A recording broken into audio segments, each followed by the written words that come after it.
अगला अध्याय। श्री विष्णु और देवताओं से अपराजित दधीच का उनके लिए शाप और शुभ पर अनुग्रह। ब्रह्मा जी कहते हैं, नारद, भक्त वत्सल भगवान विष्णु राजा शुभ का हित साधन करने के लिए ब्राह्मण का रूप धारण करके दधीच के आश्रम पर गए। वहां उन जगत गुरु श्री हरि ने शिव भक्त शिरोमणि ब्रह्मर्षि दधीच को प्रणाम करके शुभ के कार्य की सिद्धि के लिए उद्यत हो उनसे यह बात कही। भगवान शिव की आराधना में तत्पर रहने वाले अविनाशी ब्रह्मर्षि दधीच, मैं तुमसे एक वर मांगता हूँ, उसे तुम मुझे दे दो। शुभ की कार्य सिद्धि चाहने वाले देवादिदेव श्री हरि के इस प्रकार याचना करने पर शैव शिरोमणि दधीच ने शीघ्र ही भगवान विष्णु से इस प्रकार कहा। बोले, ब्राह्मण, आप क्या चाहते हैं, यह मुझे ज्ञात हो गया है। आप शुभ का काम बनाने के लिए साक्षात भगवान श्री हरि का ब्राह्मण का रूप धारण करके यहाँ आए हैं। इसमें संदेह नहीं है कि आप पूरे मायावी हैं, किंतु देवेश जनार्दन, मुझे भगवान रुद्र की कृपा से भूत भविष्य और वर्तमान तीनों कालों का ज्ञान सदा ही बना रहता है। सुब्रत, मैं आपको जानता हूँ, आप पापहारी श्री हरि एवं विष्णु हैं। यह ब्राह्मण का वेश छोड़िए, दुष्ट बुद्धि वाले राजा शुभ ने आपकी आराधना की है, इसलिए आप यहाँ पधारे हैं। भगवान हरे, आपकी भक्त वत्सलता को भी मैं जानता हूँ। यह छल छोड़िए, अपने रूप को ग्रहण कीजिए और भगवान शंकर के स्मरण में मन लगाइए। मैं भगवान शंकर की आराधना में लगा रहता हूँ। ऐसे दशा में यदि मुझसे किसी को भय हो तो उसे आप यत्न पूर्वक सत्य की शपथ के साथ कहिए। मेरा मन शिव के स्मरण में ही लगा रहता है।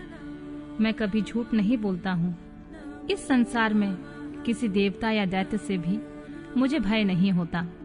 श्री विष्णु बोले, उत्तम व्रत का पालन करने वाले दधीच, तुम्हारा भय सर्वथा नष्ट ही है, क्योंकि तुम शिव की आराधना में तत्पर रहते हो, इसलिए सर्वज्ञ हो। परंतु मेरे कहने से तुम एक बार अपने प्रतिद्वंदी राजा शुभ से जाकर यह कह दो कि राजेंद्र, मैं तुमसे डरता हूँ। भगवान विष्णु का यह वचन सुनकर शिरोमणि महामुनि दधीच निर्भय ही रहे और हंसकर बोले, मैं देवादिदेव पिनाकमणि भगवान शंभु के प्रसाद से कहीं कभी किसी से और किंचित मात्र भी नहीं डरता हूँ, सदा ही निर्भय रहता हूँ। इस पर श्री हरि ने मुनि को दबाने की चेष्टा की। देवताओं ने भी उनका साथ दिया, किंतु सबके सभी अस्त्र कुंठित हो गए। तदनंतर भगवान श्री विष्णु ने अगणित गणों की सृष्टि की, परंतु महर्षि ने उनको भी भस्म कर दिया। तब भगवान ने अपनी अनंत विष्णु मूर्ति प्रकट की। यह सब देखकर दधीच ने वहां जगदीश्वर भगवान विष्णु से कहा, महाभाव, महामाया को त्याग दीजिए। विचार करने से यह प्रतिभास मात्र प्रतीत होती है। माधव, मैंने सहस्त्र दुर्विज्ञेय वस्तुओं को जान लिया है। आप मुझ में अपने सहित संपूर्ण जगत को देखिए। निरालस्य होकर मुझ में ब्रह्मा एवं रुद्र का भी दर्शन कीजिए। मैं आपको दिव्य दृष्टि देता हूँ। ऐसा कहकर भगवान शिव के तेज से पूर्ण शरीर वाले दधीच मुनि ने अपनी देह में समस्त ब्रह्मांड का दर्शन कराया। तब भगवान विष्णु ने उन पर पुनः कोप करना चाहा। इतने में ही मेरे साथ राजा शुभ वहां आ गए। मैंने वहां खड़े हुए भगवान पद्मनाभ को तथा देवताओं को क्रोध करने से रोका। मेरी बात सुनकर इन लोगों ने ब्राह्मण दधीच को परास्त नहीं किया। श्री हरि उनके पास गए और उन्होंने मुनि को प्रणाम किया। तदनंतर शुभ अत्यंत दीन हो उन मुनीश्वर दधीच के निकट गए और उन्हें प्रणाम करके प्रार्थना करने लगे। मुनि श्रेष्ठ, शिव भक्त शिरोमणि, मुझ पर प्रसन्न हुए परमेश्वर। आप दुर्जनों की दृष्टि से दूर रहने वाले हैं, मुझ पर कृपा कीजिए। ब्रह्मा जी कहते हैं, नारद, राजा शुभ की यह बात सुनकर तपस्या की निधि ब्राह्मण दधीच ने उन पर अनुग्रह किया। तत्पश्चात श्री विष्णु आदि को देखकर वे मुनि क्रोध से व्याकुल हो गए और मन ही मन शिव का स्मरण करके विष्णु तथा देवताओं को शाप देने लगे। दधीच ने कहा, देवराज, इंद्र सहित देवताओं और मुनीश्वरों, तुम लोग रुद्र की क्रोधाग्नि से श्री विष्णु तथा अपने गणों सहित पराजित और ध्वस्त हो जाओ।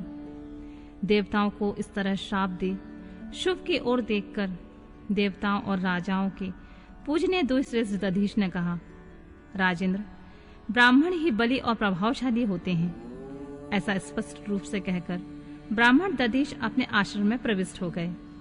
फिर दधीच को नमस्कार मात्र करके शुभ अपने घर को चले गए। तत्पश्चात भगवान विष्णु देवताओं के साथ जैसे आए थे उसी तरह अपने वैकुंठ लोक को लौट गए। इस प्रकार वह स्थान स्थानेश्वर नामक तीर्थ के रूप में प्रसिद्ध हो गया। स्थानेश्वर की यात्रा करके मनुष्य शिव का सामुज्य प्राप्त कर लेता है। तात, मैंने तुम्हें संक्षेप में शुभ और दधीच के विवाद की कथा सुनाई और भगवान शंकर को छोड़कर केवल ब्रह्मा और विष्णु को ही जो श्राप प्राप्त हुआ उसका भी वर्णन किया। जो शुभ और दधीच के विवाद संबंधी इस प्रसंग को नित्य पाठ करता है वह अपमृत्यु को जीतकर देह त्याग के पश्चात ब्रह्मलोक में जाता है। जो इसका पाठ करके रणभूमि में प्रवेश करता है उसे कभी मृत्यु का भय नहीं होता है तथा वह निश्चय ही विजयी होता है।